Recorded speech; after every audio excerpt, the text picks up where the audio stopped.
Jadi untuk hari ini untuk lebih mendalami pemahaman kalian, nanti Ustazah akan menampilkan sebuah kisah inspiratif. Nah, nanti kalian ambil hikmahnya dan tuliskan ya. Oke, sebelum kita mulai pembelajaran hari ini, masih semangat? Masih. Masih semangat ya? Oke, boleh kita melakukan sedikit aktivitas biar kita menambah semangat lagi? Boleh. Oke, tepuk 1, tepuk 2, tepuk 3, tepuk 4, tepuk 5. Oke.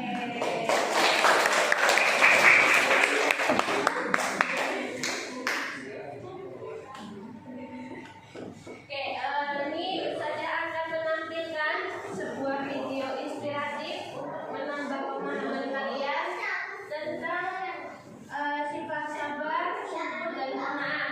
Harap semuanya tenang dan perhatikan baik-baik ya. Kisah ini meriwayatkan dari Abdullah bin Umar. Ia berkata, wallahi, aku pernah berada di daerah perbatasan wilayah Haris dan Grimsia. Aku melihat sebuah kemah kecil yang dari gambarnya menunjukkan bahwa pemiliknya adalah orang yang sangat miskin. Lalu aku pun mendatangi kemah yang berada di bawah pasir tersebut untuk melihat apa yang ada di dalamnya. Kemudian aku melihat seorang laki-laki, namun bukan orang biasa. Kondisi laki-laki secara terbaik dengan tangan dan kakinya lengkap. Kalian sulit benar, mata dibuka dan tak ada yang tersisa selain lisannya. Dari lisannya orang itu mengucapkan, ya Allah, berilah ilham untuk kita mensyukuri nikmat yang telah Kau anugerahkan kepada dan dosa mulia dan hak dari ciptaan dan yang baik. Kemudian aku pun menemuinya dan berkata kepada mereka, wahai saudara, nikmat Allah mana yang kau syukuri? Kemudian laki-laki pemikiran itu menjawab, wahai saudara, diamlah.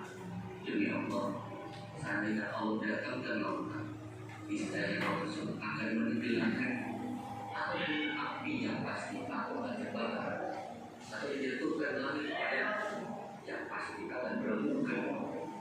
Aku tidak akan mengatakan apapun kecuali rasa syukur. Dan aku berkata, bersyukur atas apa? Laki-laki yang memberikan itu tidak tahu pemerintah. Dia sudah dapat nikmat yang senantiasa berzikir bersyukur. Sampai itu, aku sudah memiliki anak yang waktu sholat ia selalu berdoa dan dia pula yang minum. Namun, sejak dia pulang, bisa kau tolong aku yang lebihnya dan pergi mencari anaknya. Setelah beberapa saat, aku mendapati jenazah yang sudah dikelilingi oleh kita. Ternyata anaknya laki-laki itu sudah dimakan. Aku bingung bagaimana cara mengatakan kepada laki-laki yang aku kembali berkata kepadanya, wahai saudara, sudahkah engkau mendengar kisah tentang Nabi Ayub? Dan laki-laki menjawab, iya, aku tahu kisah itu. Kemudian aku bertanya lagi, sesungguhnya Allah telah memberikan cobaan dalam usaha hartanya. Bagaimana keadaannya yang ada di musibah? Ia menjawab, ia menghadapinya dengan sabar. Aku bertanya, wahai saudara, Allah telah menguji Ayub dengan fakir. Bagaimana keadaannya? Ia menjawab, ia bersabar. Aku kembali bertanya, ia pun diuji dengan tewasnya semua anak-anaknya. Bagaimana keadaannya? Ia menjawab, ia tetap bersabar. Aku kembali bertanya, ia juga diuji dengan penyakit di badannya. Bagaimana keadaannya? Ia menjawab dan balik bertanya, ia tetap bersabar. Sekarang keadaan di mana? Kemudian berkata, sesungguhnya putramu telah menemukan di antara gundukan pasir dan keadaan telah diterkam dan dimakan oleh binatang buas. Semoga Allah melipat gandakan pahala baginya dan bersabar dan Kemudian laki-laki pemikiran ini mengatakan, alhamdulillah, yang dia tidak meninggalkan keturunan bagi ibu yang bermaksiat kepada Allah sehingga ia diazab di neraka. Kemudian ia menarik nafas panjang lalu meninggal dunia. Aku pun membalikkannya dan berpikir apa yang harus aku perbuat. Aku sendirian dan bagaimana aku mengurus jenazah ini. Kemudian aku ditutupi dengan jubah dan beberapa saat kemudian lewat orang-orang laki-laki muda dan muda. Mereka berkata, "Wahai saudara, apa yang terjadi padamu?" Kemudian aku pun menceritakan kepada mereka apa yang telah aku alami dan aku meminta bantuan kepada mereka untuk mengurus jenazah laki-laki. Mereka bertanya, "Siapa dia?" Lalu aku menjawab, "Aku juga tidak mengenalnya. Dia dalam keadaan sakit dan memprihatinkan." Kemudian teman laki-laki ini meminta untuk membuka tutup wajahnya karena mungkin salah satu dari mereka mengenal. Ketika aku membuka tutup wajahnya, tiba-tiba mereka tersentak lalu mencium dan menangisinya dan berkata, "Subhanallah, wajah yang senantiasa bersyukur kepada Allah, mata yang selalu menunduk atas apa yang diharapkan Allah, tubuhnya selalu sujud tatkala orang-orang dalam keadaan tidur." Aku bertanya, "Kalian kenal dengan bilang ini?" Mereka menjawab, "Kau tidak mengenalnya?" Aku menjawab bahwa aku tidak tahu siapa laki-laki. Kemudian mereka berkata, "Ini adalah Abu Kilabah, sahabat dari Ibnu Abbas. Laki-laki ini pernah diminta oleh Khalifah untuk menjadi seorang hakim, namun ia menolak jabatan tersebut. Perlu diketahui bahwa jabatan hakim atau qadi ini adalah suatu jabatan khusus di mana mereka akan mengatur hukum dan menentukan hukum di antara manusia.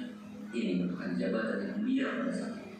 Namun Abu Kilabah menolaknya dan pergi ke wilayah Mesir hingga wafat dalam keadaan seperti ini.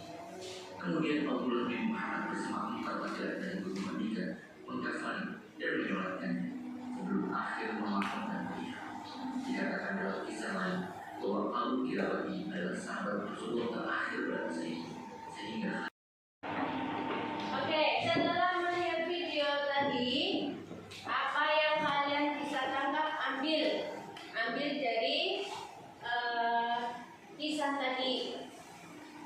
Nah, yang Ustazah ingin tanyakan, apa rahasia Nabi bisa tetap tenang ketika mendapat ujian atau musibah? Yang bisa angkat tangannya. Ya, silakan kakak. Bersabar bersyukur atas ujian atau musibah yang diberikan. Oke, terima kasih. Jadi setiap ujian atau musibah yang Allah berikan kepada kita, baik itu hal buruk atau hal yang baik, kita harus tetap bersabar dan bersyukur. Karena setiap ujian atau musibah itu pasti akan ada hikmahnya, ya. Nah, selanjutnya di sini nanti Ustazah akan membagi 3 kelompok. Nanti Ustazah membaginya akan secara random ya, random berarti acak. Ini nama-namanya, nama-nama kalian sudah ada.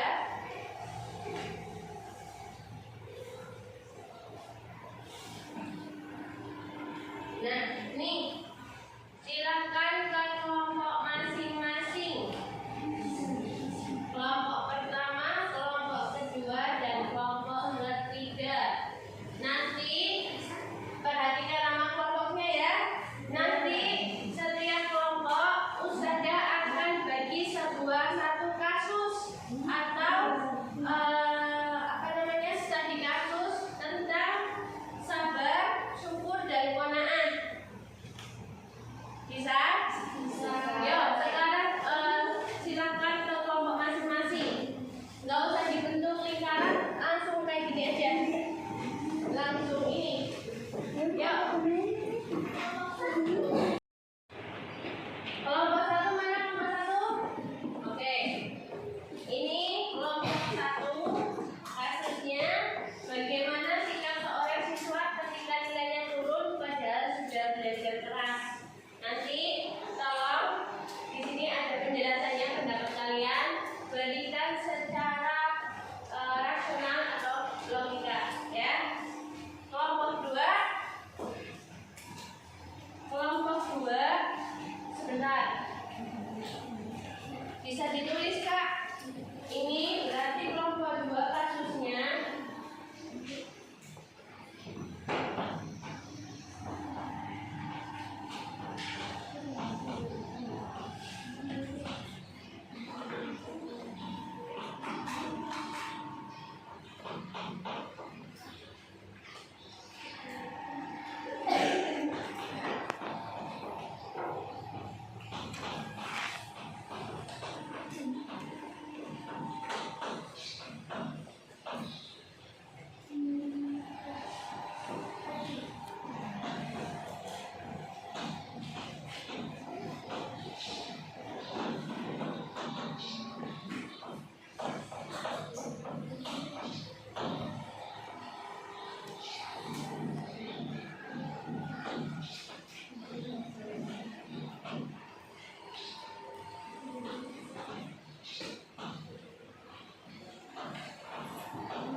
Jangan hanya menjawab bersyukur, tapi harus disertakan penjelasannya, ya. Yang kelompok ketiga, bagaimana menyikapi teman sekolah yang selalu membawa barang-barang mewah atau terbaru sementara kita hidup sederhana. Bagaimana sikap kalian? Ya. Nanti kalau sudah selesai menjawab, silakan nanti salah satu perwakilan presentasi dengan baik ya. Ya, silakan didiskusikan. Ustazah kasih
Bisa dipahami? Bisa.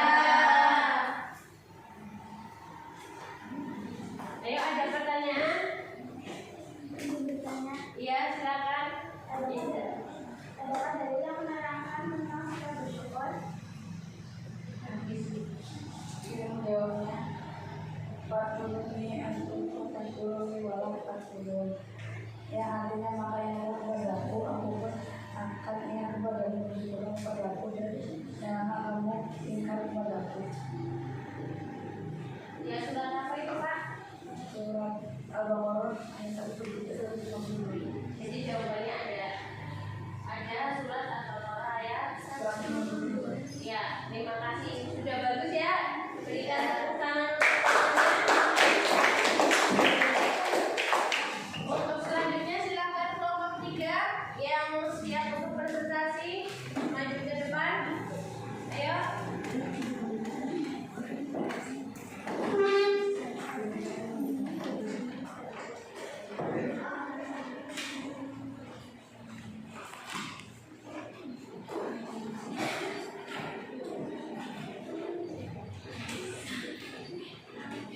Bacakan selanjutnya yang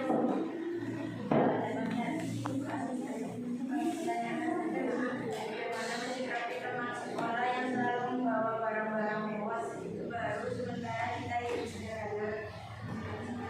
Kita harus tetap bersyukur dengan apa yang kita miliki dan tetap bersabar dengan menghadapi teman yang selalu barang-barang mewah dan terbaru. Tidak merasa iri dengan teman yang selalu membawa barang-barang mewah dan terbaru. Kita harus mensyukuri setiap rezeki dan kondisi yang kita terima. Ya, terima kasih. Ada yang ingin bertanya untuk kelompok 3? Silakan pertanyaannya. Iya, silakan kakak sampaikan ke kelompoknya ya. Apa dampak positif dari semangat? Dampak positif semangat sebagai bentuk tapi dari semangat yang berhubung masyarakat sekitar. Maka merasakan pertemuan lebih terasa itu harus dapat dengan dunia semangat dan diberikan padanya untuk dapat memberikan dari masyarakat dan menjadi Jelas? Apa saja tadi dampak kegunaannya dalam kehidupan sehari-hari? Bisa sampaikan untuk kelompok 2? bisa Apa saja tadi dampaknya? terhindar dari sifat anak yang berbicara. Terhindar dari sifat amat. Yang kedua, Akan merasakan kemenangan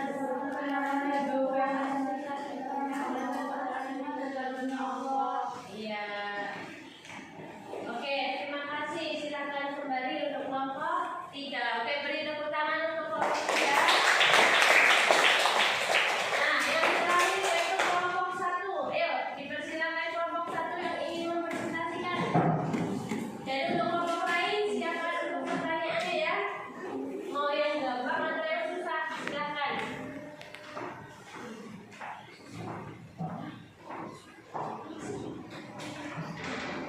Kasus dari kelompok 1 apa?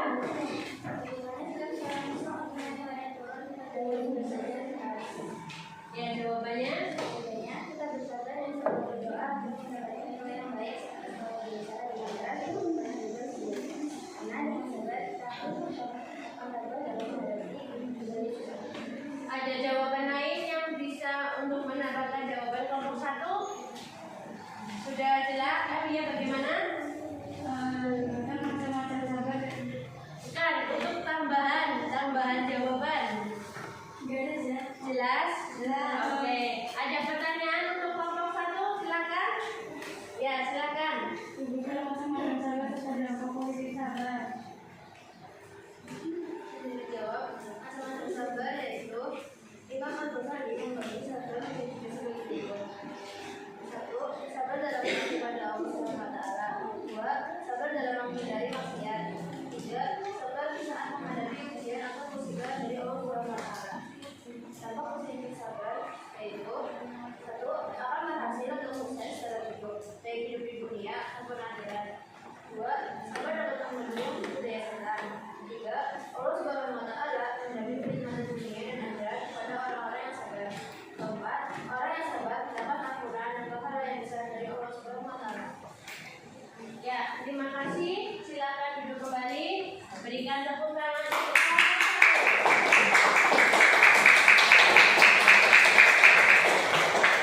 Ya, macam-macam sabar yang tadi sudah disebutkan teman kalian, yaitu sabar dalam taat kepada Allah, yang kedua sabar dalam menghindari maksiat, dan yang ketiga sabar saat menghadapi ujian.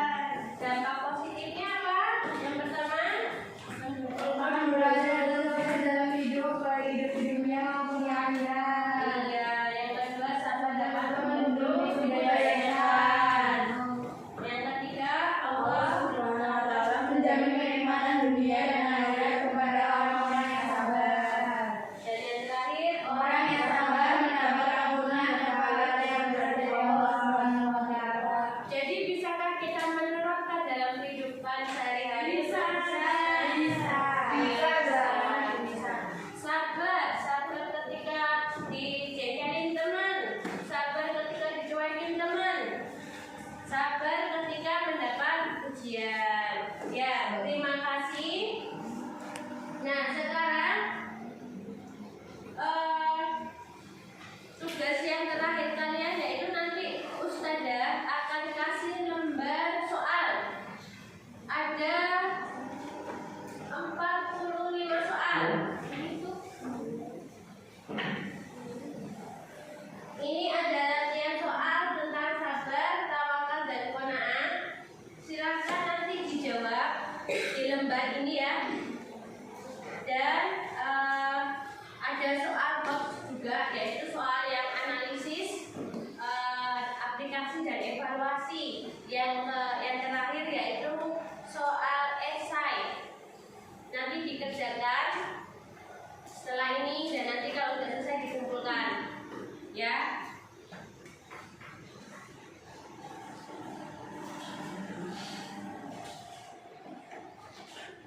Ya, silakan dikerjakan.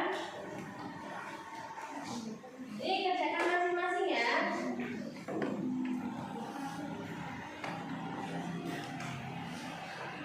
Yuk, kerjakan masing-masing.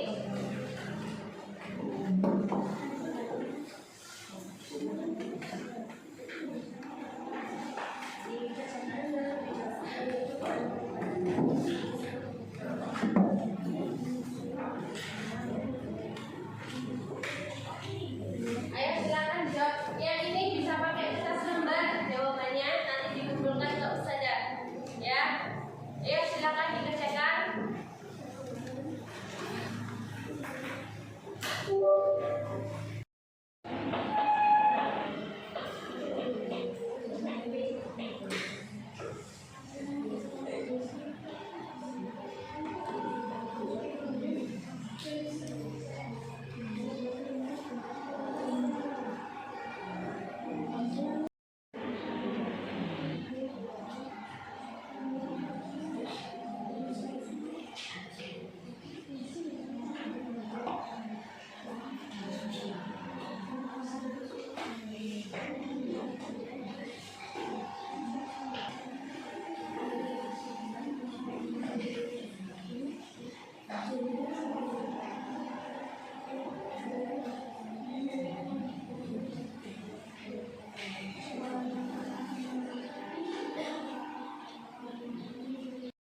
Sudah selesai semuanya mengerjakan? Sudah. Oke. Berarti untuk pemahaman kita hari ini tentang rasa sifat sabar, syukur, dan qanaah, insya Allah sudah paham semua ya? Sudah paham apa belum? Sudah. Nah, perbedaan tipis antara qanaah dan syukur, ada yang paham? Apa perbedaan tipisnya antara qanaah dan syukur? Sama-sama apa? Saling bersyukur. Qanaah adalah merasa cukup dengan yang ada, apa yang ada kita saat ini, sedangkan syukur adalah mendayagunakan nikmat yang diberikan oleh Allah. Nah, itu perbedaan tipis antara qanaah dan syukur. Oke, nanti kalian bisa menuliskan di kertas kecil satu hal yang kalian syukuri hari ini. Tulis di selembaran kecil ya. Ia